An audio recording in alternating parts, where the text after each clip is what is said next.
Ja, ontzettend gaaf mens, hè, dus een inspirerende persoonlijkheid. En het gaat natuurlijk ook om behoud van erfgoed en monumenten binnen Aruba, maar ook binnen het Koninkrijk der Nederlanden. Hè, dus daar zien we dat hij ontzettend betrokken is. Het gaat om het behoud van Arubaanse identiteit, Arubaanse waarden en normen. En hoe we daar ook naast cultuur ook nog de verbinding kunnen leggen tussen economische vooruitgang, werkgelegenheid en ook toerisme.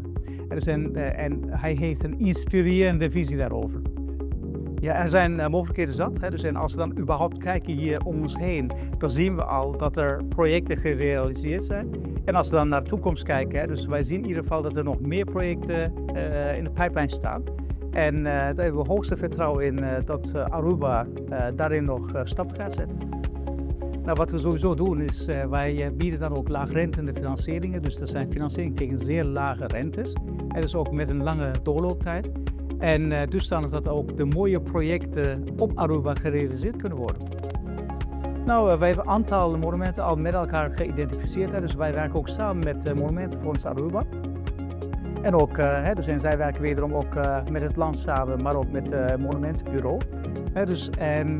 Bijvoorbeeld Cas Veranda, dus dat is een recent project die dan ook bijna klaar is. Daar mochten wij dan ook als restauratiefonds zijnde een bijdrage leveren. Nou, bijzonderheden was natuurlijk, ik was hier 1,5 jaar geleden ook. En toen zagen we dat het gebouw nog eigenlijk een beetje aan het verloederen was. Hè, dus het was eigenlijk een brak liggend terrein. En als ik dan nu kijk waar het staat, dus ik heb net een bezichtiging gehad. Het ziet er prachtig uit. De oude glorie is er, alleen met een upgrade. Dus namelijk al die duurzaamheidselementen die zitten erin. Dus dat wil zeggen aan de ene kant, de identiteit van het gebouw, die hebben we. Het verhaal kunnen we voortvertellen.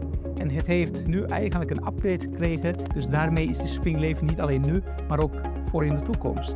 Dus dan dat ook onze kinderen en kleinkinderen daarvan kunnen genieten.